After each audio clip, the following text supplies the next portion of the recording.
Bonjour et bienvenue dans cette première vidéo de notre série de tutoriels Excel pour débutants.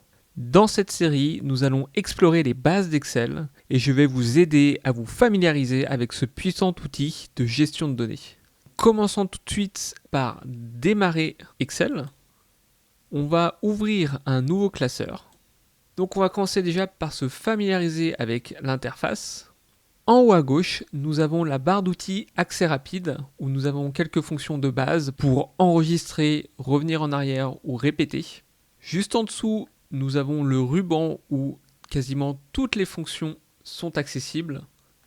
Il y a ici sur la gauche la zone de nom. Donc nous verrons plus tard à quoi sert cette zone. Elle est extrêmement utile pour beaucoup de fonctions. Ensuite, il y a la barre de formule dans laquelle vous allez entrer vos données ou vos formules. Enfin, nous arrivons sur le tableau Excel qui est constitué de cellules qui sont organisées en colonnes et en lignes. Vous allez aussi souvent m'entendre parler de plage de données. Donc une plage de données, c'est une sélection de cellules sur laquelle on va faire des opérations. Enfin, tout en bas, il y a la barre d'état avec vos onglets. Donc là, je viens d'ouvrir un nouveau classeur Excel. Pour l'instant, il n'y a qu'un seul onglet. Je peux en créer facilement juste en appuyant sur le plus, comme ceci, et je viens de créer une autre feuille. Je reviens à ma première feuille. Maintenant que vous connaissez l'interface d'Excel, il est temps d'apprendre à saisir des données. Je vais vous montrer différentes méthodes pour saisir des données dans une cellule et comment utiliser des formules simples pour effectuer des calculs et comment copier-coller ces données pour gagner du temps. Alors tout d'abord, nous allons voir la manière la plus simple de mettre des données. C'est simplement de sélectionner une cellule et de rentrer des données. Dans mon cas, je veux créer un tableau de vente de fruits dans lequel je veux rentrer les ventes de la journée. Alors, un premier conseil avant de commencer, quand vous mettez des données dans Excel, de manière générale, essayez de mettre un titre à chaque colonne sur la première ligne. Dans mon cas, je vais mettre des fruits, le prix unitaire de chaque fruit et le nombre de fruits vendus par type. Une petite astuce, vous pouvez double-cliquer à la limite de la colonne de cette manière pour automatiquement ajuster la largeur de colonne aux données qui sont dans la colonne. Donc, par exemple, on a vendu des poires, des pommes, des fraises et des kiwis. Le prix unitaire est de 1,2 pour la poire, 1,4. Il est de 0,4 pour la fraise et de 1,2 pour le kiwi.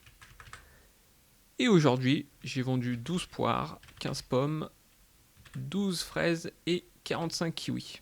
Il est possible de mettre en forme notre tableau. Pour cela, sélectionnez l'ensemble du tableau. Et il existe des formats prédéfinis dans Accueil, Mettre sous forme de tableau, et sélectionnez l'un des formats prédéfinis, comme ceci. Donc j'avais déjà sélectionné ma plage de données qui se retrouve ici. Je clique sur OK. Et voilà, mon tableau est déjà mis en forme. Il est évidemment possible de customiser le tableau comme vous le voulez en utilisant les couleurs de remplissage, les couleurs de police et les bordures. Pour mon exemple ici, les couleurs me vont très bien. Maintenant que nous avons créé notre premier tableau, nous allons regarder quelques fonctions d'Excel. Dans Excel, il existe de nombreuses fonctions essentielles qui vous permettent d'effectuer des calculs sur vos données. Nous allons nous concentrer sur quelques-unes des fonctions de base les plus couramment utilisées, telles que la somme, la moyenne, le max, le min et quelques fonctions de calcul de base. Je vais vous montrer comment les utiliser et comment elles peuvent vous aider à obtenir rapidement des résultats. Dans mon cas, par exemple, je voudrais déjà savoir quel est le montant de la vente par fruit. Pour cela, je vais devoir simplement multiplier le prix unitaire de la colonne B avec le nombre de fruits vendus de la colonne C en utilisant la formule égale le prix unitaire dans la colonne B multiplié par le nombre de fruits vendus dans la colonne C. Vous avez pu voir que le signe multiplié est l'étoile dans Excel. Donc l'étoile est utilisée comme signe de multiplication dans Excel. J'appuie sur Entrée et automatiquement Excel a calculé sur toute la plage de données car j'ai créé au préalable un tableau.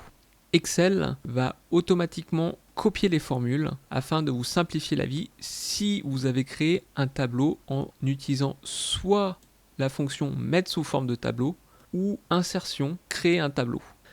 Maintenant qu'on a le total des ventes, on veut en faire la somme. Pour cela, je vais devoir utiliser une formule d'Excel qui est la somme. Pour la fonction somme, il s'agit de mettre l'ensemble des données que l'on veut additionner. Donc on peut soit le faire manuellement en sélectionnant une à une les différentes cellules en les séparant par une virgule à chaque fois. Ce qui marche très bien. Mais il y a une manière plus simple de faire ça, qui est de simplement sélectionner la plage contenant toutes les valeurs que l'on veut additionner et de refermer la parenthèse et cela rend le même résultat. De la même manière, on peut calculer le maximum ou le minimum en utilisant les fonctions max et en sélectionnant la plage de données ou en utilisant la fonction min et en sélectionnant la plage de données. Donc on vérifie bien, ça nous a bien retourné le maximum qui est 54 et le minimum qui est 4,8. Une dernière fonction de base de Excel est la moyenne et de la même manière, on peut calculer la moyenne d'une plage de cellules. On peut vérifier manuellement que cela fonctionne bien en additionnant les différents termes et en divisant par 4 dans notre cas. Et on retrouve bien la moyenne qui a été calculée par Excel. Une fois que vous avez vos données, il est important de pouvoir les mettre en valeur. Nous allons voir à présent la mise en forme conditionnelle, une fonctionnalité puissante qui vous permet d'appliquer des formats spécifiques aux cellules en fonction de certaines conditions. Vous allez découvrir comment utiliser la mise en forme conditionnelle pour rendre vos données plus visuellement attrayantes et compréhensibles. Dans notre cas, nous voulons mettre en valeur les plus grosses ventes. Pour cela, nous allons sélectionner une plage de données. Nous allons aller dans Accueil, mise en forme conditionnelle. Il existe de nombreuses variations de mise en forme conditionnelle. Dans notre cas, nous voulons que la valeur la plus haute soit la plus visuellement visible. Pour cela, nous allons utiliser des nuances de couleurs et nous allons sélectionner cette fonction-là pour mettre en vert la valeur la plus haute de la plage sélectionnée. De cette manière, on peut voir directement dans une liste où sont nos plus grosses ventes. Une autre mise en forme conditionnelle extrêmement pratique dans certains cas est la mise en forme des doublons. Donc pour cela, je retourne dans mise en forme, je vais aller dans règles de mise en surbrillance et je vais aller chercher valeur en double. Et dans ce cas-là, Excel va automatiquement me mettre dans un format spécifique toutes les valeurs qui sont en double. Cette manière de faire peut être extrêmement pratique lorsque vous avez des grandes listes où vous ne voulez pas avoir des valeurs en double et ça vous permet de les identifier très rapidement. Voilà, nous avons fait le tour des bases d'Excel dans cette première vidéo. J'espère que vous vous sentez plus à l'aise avec l'interface, la saisie des données, les fonctions essentielles et la mise en forme conditionnelle. Dans mes prochaines vidéos, je vais continuer à vous montrer d'autres fonctions et à explorer plus en détail les fonctions que je viens de vous présenter. Je vais aussi inclure à chaque fois quelques astuces intéressantes pour vous aider à devenir un utilisateur à l'aise avec Excel.